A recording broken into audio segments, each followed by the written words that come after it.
In this video we are going to discuss about boiler water test, its objective, reason and different test.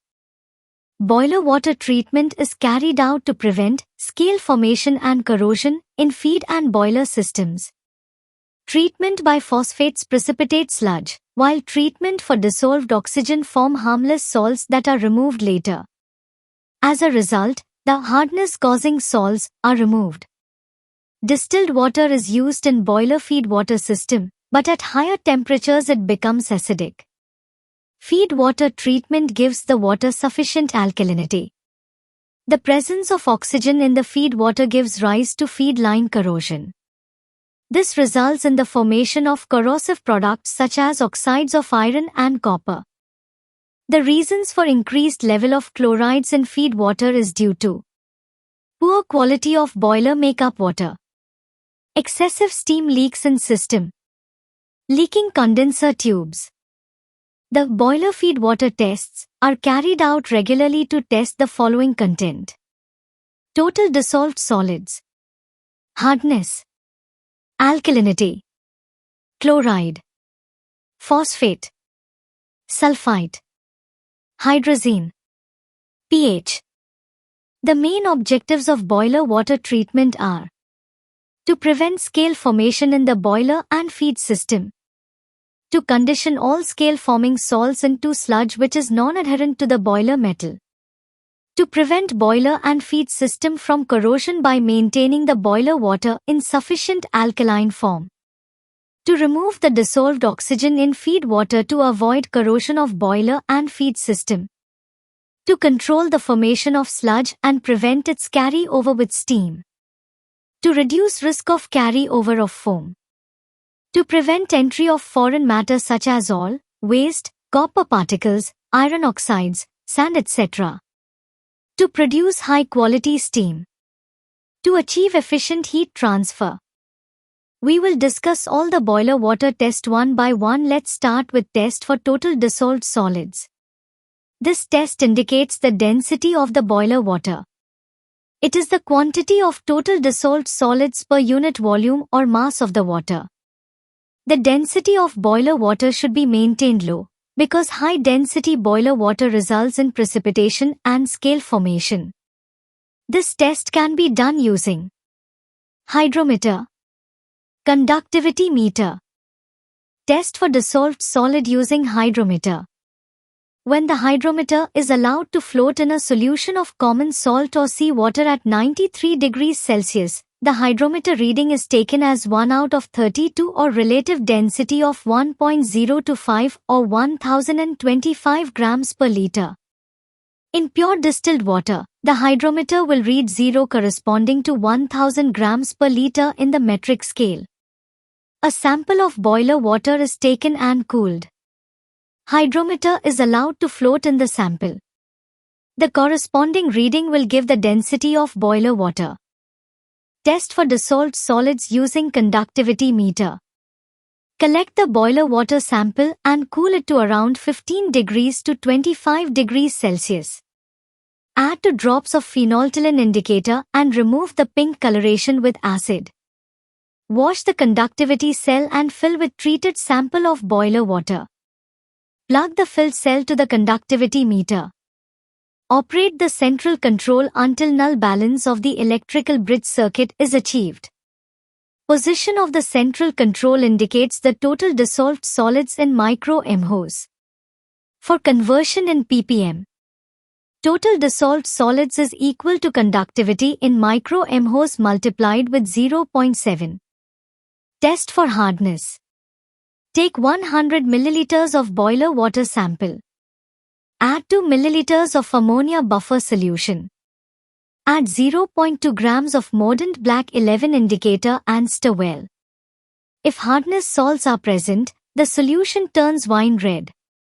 Titrate with EDTA solution until color changes to purple and then blue. ppm of calcium carbonate is equal to ml of EDTA solution used multiplied with 10. Reason for color change. EDTA neutralizes the hardness-causing salts and then reacts with the indicator to show the change of color. The amount of EDTA used gives a measure of hardness causing salts. Test for alkalinity. Partial alkalinity.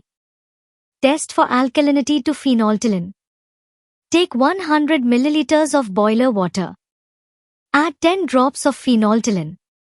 Titrate with N50 sulfuric acid so as to clear the sample.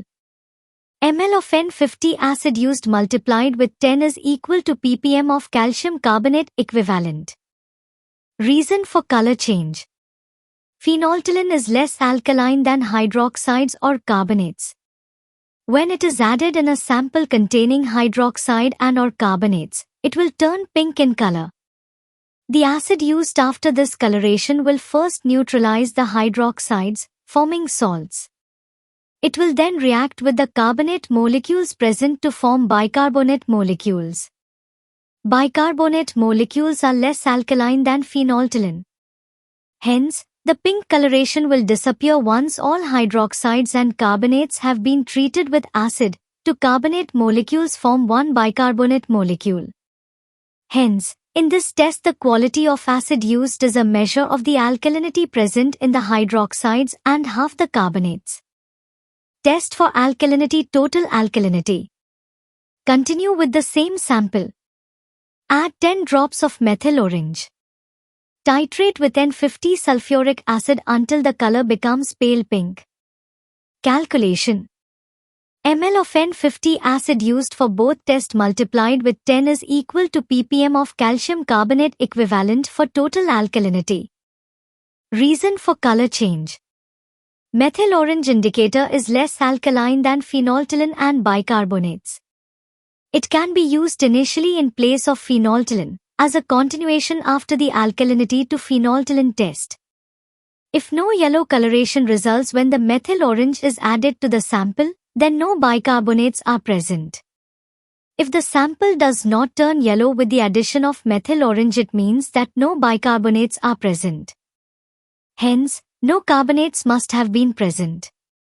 Therefore, the alkalinity as determined in the alkalinity to phenolphthalein test has been due to hydroxides alone.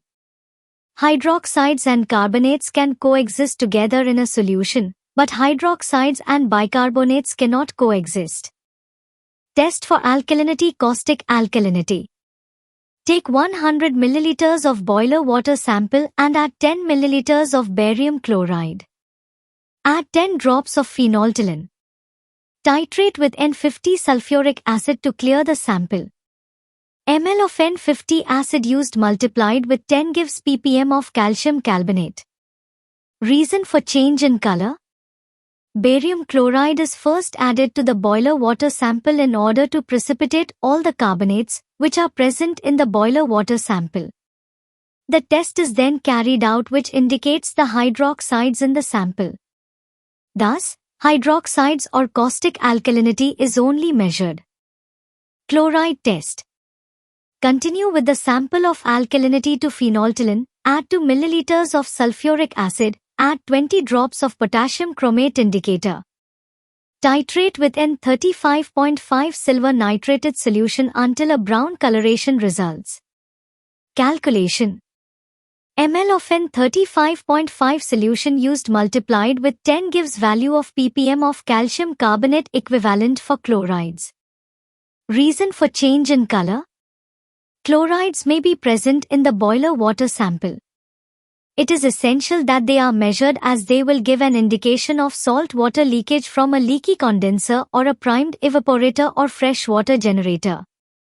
The alkalinity to phenolphthalein sample taken contains the treated hydroxides and carbonates which will not take part in the chloride tests. The sample is made definitely acidic by the addition of a small quantity of acid. This is to speed up the following chemical reactions. Silver nitrate has affinity for potassium chromate and a chloride. Its principal preference, however, is for the chlorides.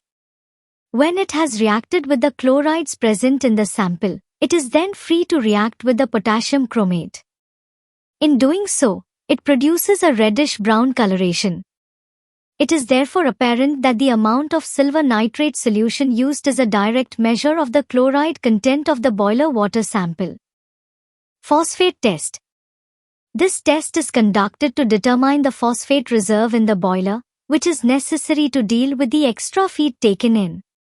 Take 50 milliliters of hot boiler water sample, add 4 grains of potassium crystals, and take 25 milliliters of the above in a test tube. Place the test tube in a water bath at 38 degrees Celsius to 45 degrees Celsius. Add 5 milliliters of ammonium molybdate reagent. A sample of boiler water which contains sodium phosphates and dissolved potassium nitrate will turn cloudy when ammonium molybdate is added. This reaction to produce cloudiness in the sample is faster if the quantity of phosphates is larger. If the cloudiness does not result even after 5 minutes, then the phosphate reserve in the boiler water is too low, below 20 ppm. If the cloudiness results before 2 minutes, the phosphate reserve is too high, above 70 ppm. It will be appreciated that the sample of boiler water must be hot in order to effectively dissolve the crystals. Sulfite test. This test is conducted to determine the sulfite reserve in the boiler to tackle the small quantities of dissolved oxygen. Take 100 milliliters of boiler water sample. Add 2 milliliters of sulfuric acid. Add 1 milliliter of starch solution and titrate with potassium iodide iodate solution until the sample turns blue. ml of iodide iodate solution used multiplied with 12.5 gives ppm of sodium sulfite in sample. The boiler water sample is made slightly acidic to speed up the chemical reactions. Potassium iodide iodate produces a blue coloration through reaction with starch, but it has a preferential chemical reaction with sulfite if present in the sample. Hence, when the potassium iodide iodate solution completes reaction with sulfite, it is free to react with starch present in the sample, producing a blue coloration. The amount of potassium iodide iodate solution used is a direct measure of the sulfite content in the sample of boiler water. If the test indicates that adequate reserve of sodium sulfite is present in the boiler water, there is no need to conduct a test for dissolved oxygen. pH test. Boiler water's pH value can be obtained by 3 methods. Litmus paper test, colorimetric method, electrolytic method. Litmus paper test. Litmus paper test is used to ascertain the degree of acidity or alkalinity of the boiler water. Insert a litmus paper into a sample of boiler water. The litmus paper changes its color to blue if water is alkaline or red if water is acidic. Colorimetric method. Take a sample of boiler water.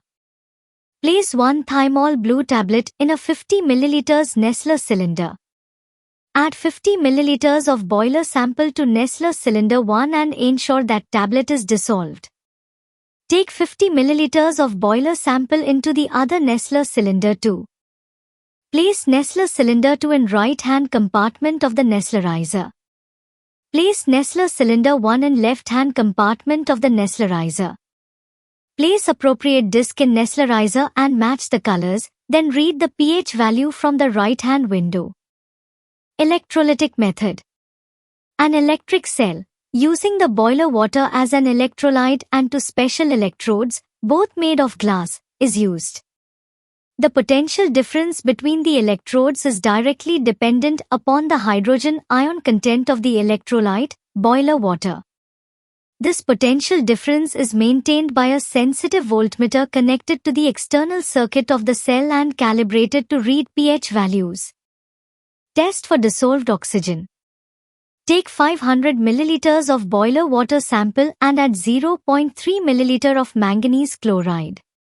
Add 0.3 milliliter of potassium hydroxide, 1 milliliter of hydrochloric acid and 2 milliliters of orhotolidine. In this test, it is essential that the atmospheric air is excluded from the test. A specially designed sampling flask is used. After the addition of various chemicals to the sample of boiler water, the resulting solution is compared with the color chart. Where colors of sample and indicator coincide, the dissolved oxygen content of the sample is read from the indicator. Hydrazine test.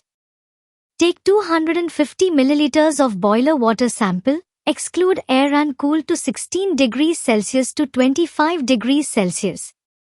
Add 15 milliliters of 0.5N hydrochloric acid to each of 2 Nestler cylinders. Add 25 milliliters of boiler water sample and 10 milliliters of 4-dimethylaminobenzylaldehyde to 1 cylinder 1. Add 35 milliliters of boiler water sample to other cylinder 2. Place cylinder 1 in right-hand compartment of the Nestlerizer. Place cylinder 2 in left-hand compartment of the Nestlerizer. Match samples against disc colors. Disc reading divided by 25 gives hydrazine ppm. The hydrazine reserve in the boiler water should be between 0.1 to 1 ppm.